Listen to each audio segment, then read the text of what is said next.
Donc, on a une niveleuse qui travaille bord de chemin, qui est la niveleuse numéro 1, qui se trouve à prendre ton bord de chemin et le ramener sur la voie du centre. Ensuite, une deuxième niveleuse, elle coupe le centre, justement pour éviter qu'on aille de la planche à laver ou tout au des roulières ou quoi que ce soit.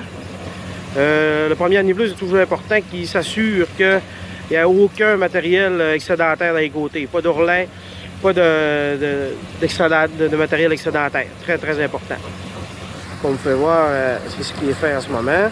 La deuxième niveleuse, elle se trouve à récupérer le cordon de la première niveleuse et à le faire rouler en laissant toute une petite couche de matériel et en se laissant toute une porte de sortie du côté de la voie inverse. Et la troisième niveleuse vient récupérer le peu de matériel qui reste en arrière et le faire rouler dans la lame pour laisser justement une petite couche de matériel pour protéger notre fond de terrain, qui va augmenter la durabilité de notre surface de roulement. La particularité ici à Cozapiscal, c'est qu'il y a comme de la grise dans le terrain, là, comme de glaise.